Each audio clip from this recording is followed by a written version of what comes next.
तो students page number 47 है, example number आपका 4 है। Check graphically whether the pair of equation, ये आपको दो इक्वेशन दी हुई है, is consistent if so solve the graphically. तो देखिए सबसे मेन बात, अब तक आपने क्या सीखा था, ग्राफ पर इक्वेशंस को लोकेट करना, बट अब आप इनसे ही आंसर भी फाइंड करेंगे।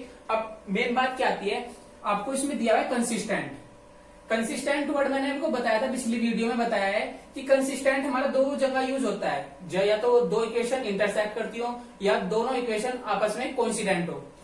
तो कंसिस्टेंट में से हमें ये भी नहीं पता इंटरसेक्ट करे कोइंसिडेंट करी, वो हम जब ग्राफ बनाएंगे जब हमें पता लगेगा, और वहीं से हम इसको जाकर ही इंटरसेक्ट कर रही होगी तो कहीं ना कहीं इंटरसेक्ट पॉइंट होगा और इंटरसेक्ट पॉइंट इसका सोल्यूशन होगा आंसर का। तो चलिए देखते हैं, इक्वेशन 1 क्या आपकी, x plus 3y is equal to 6, ये आपकी इक्वेशन 1 है। सोल्व करते हैं इसे। तो मैं अगर x की वैल्यू 0 पुट कर दूं इसमें, तो क्या आता है आपका 0 plus 3y is equal to 6, तो 3y is equal to 6 upon 6, तो y is equal to 6 upon 3, जो कि आपका आ गया आंसर 2। अगर आपकी 0 x इक्वल टू 0 है तो y क्या होता है आपका 2, तो कौन सा कोऑर्डिनेट आ गया 0 एंड 2, इनको नाम दे दिया a। चलिए कोई और वैल्यू रखते हैं, अगर x की मैंने वैल्यू 3 रख दूं तो देखिए x इज इक्वल टू 3 रखने पर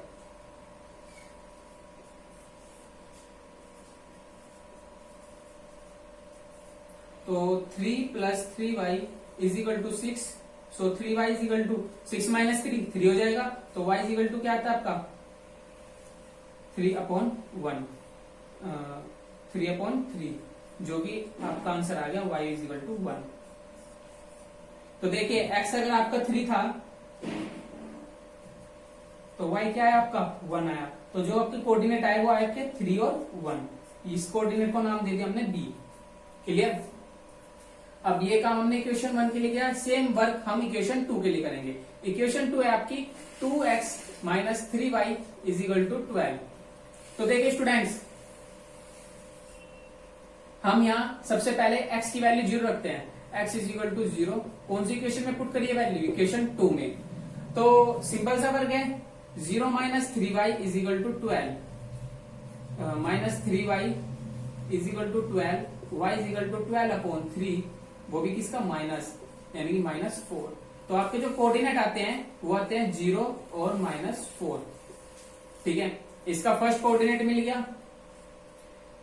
हम दो ही कोऑर्डिनेट क्यों निकालते हैं, ये बात तो आपको मैंने बताई हुई है, और आपके ध्यान में तो सुन लीजिए, दो ही कोऑर्डिनेट इसलिए निकालते हैं क्योंकि कोई भी लीनियर इक्वेशन का मतलब क्या है, वो लाइन की इक्वेशन है, और लाइन की इक्वेशन के लिए क्या चीज इंपॉर्टेंट होती है, किस चीज की नीड हमें सबसे ज्यादा होती है, हमें नीड होती है दो पॉइंट्स की, जो कि हमें दो कोऑर्डिनेट से फाइंड होते हैं।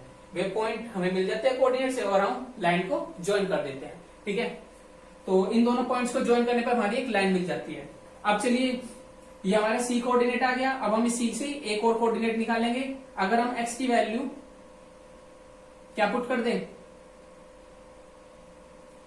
3 पुट कर देता हूं, चलो एक्स अगर 3 रख दिया मैंने, तो 2 multiply 3 minus 3y is equal to 12। तो देखिए क्या आता है, 6 minus 3y is equal to 12, तो माइनस के 3y is equal to 12 minus 6 y is equal to 3 में से 6 अपॉन माइनस के 3, जो कि आपको आंसर देता है -2। तो जो आपका x था वो तो आपका था 3 और y था आपका -2, तो ये कोऑर्डिनेट आपको मिल गई क्या। चलिए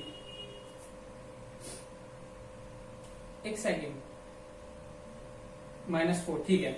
अब बात करते हैं हम, जब ये हमें दो कोऑर्डिनेट ए आपका ये रहा, बी आपको ये रहा, यानी कि जो इस लाइन को जो लाई करते हैं वे पॉइंट कौन से हैं, ए और बी, और जो इस वाली लाइन पर लाई करते हैं वे आपके सी और डी हैं। ठीक है, अब बात करते हैं अगले की, कि हमें आगे क्या करना है, हमें को रिप्रेजेंट करना है ग्राफिकली तौर पर। तो सबसे पहले हम इसको लिख लेते हैं यहां कि इक्वेशन 1 लाई ऑन कौन कौन से पॉइंट हैं, ए तो है 0 2 और बी है आपका 3 1। ठीक, और जो आपका इक्वेशन 2 है वो क्या लाई करती है,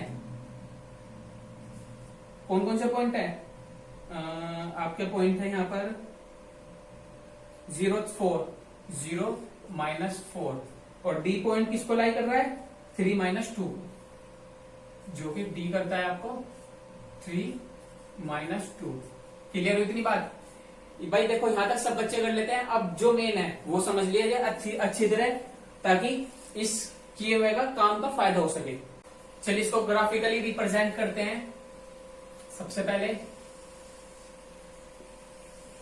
वर्टिकल एंड हॉरिजॉन्टल लाइन हमने ड्रॉ की, तो इसका नाम है 0, इस पॉइंट का 1 2 3 4 5 6 7, नाम है इसका x और इसका नाम रख देता हूं -1 -2 -3 -4 -5 और -6। ऐसे ही यहाँ 1 2 3 4 5 6 और 7, इसका नाम है y और इसका नाम था f डैश। ऐसे यहाँ सेम -1 -2 -3 -4 -5 -6, ठीक है, इसका नाम हो गया y डैश। तो सबसे पहला इक्वेशन 1 के जो लाई है वो पॉइंट किस किस पे करे? 0 2 पर। तो 0 हमारा ये रहा और 2 हमारा ये रहा। तो जो उसका फर्स्ट कोऑर्डिनेट होंगे a, वो हमारे ये 0 और 2। और जो इसी का लाइन इक्वेशन 1 का कोऑर्डिनेट b है वो है 3 और 1, यानी कि x पर तो 3 y पर 1। तो x पर तो 3 और y पर 1 दोनों मिला दें, इनको ज्वाइन कर देते हैं, ठीक है। ज्वाइन किया तो हमारे आए 3 और 1, ठीक है।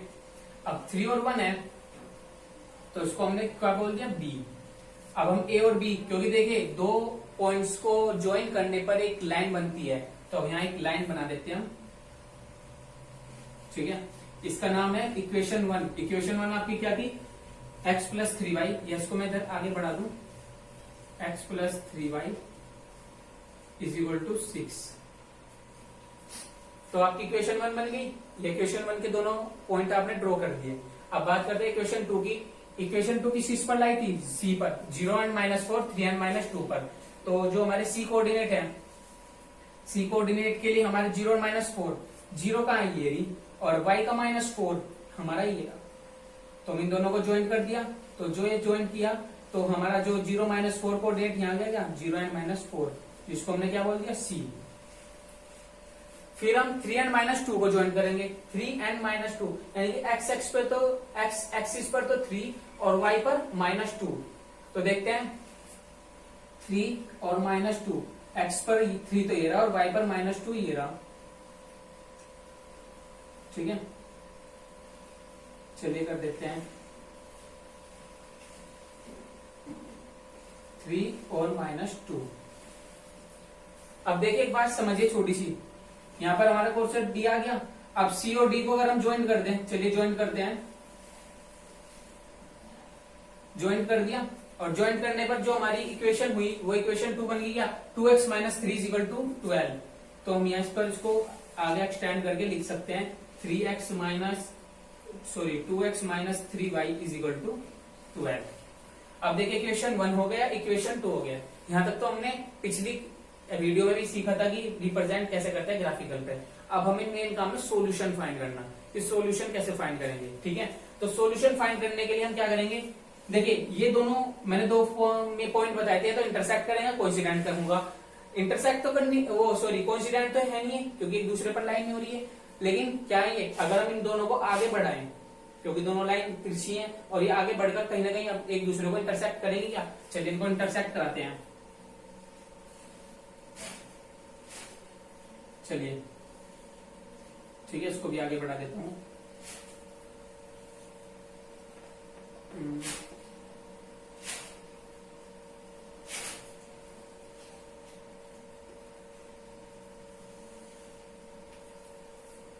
तो कहीं ना कहीं यहाँ पे इंटरसेक्ट होंगी 0 और 6 पर, ठीक है।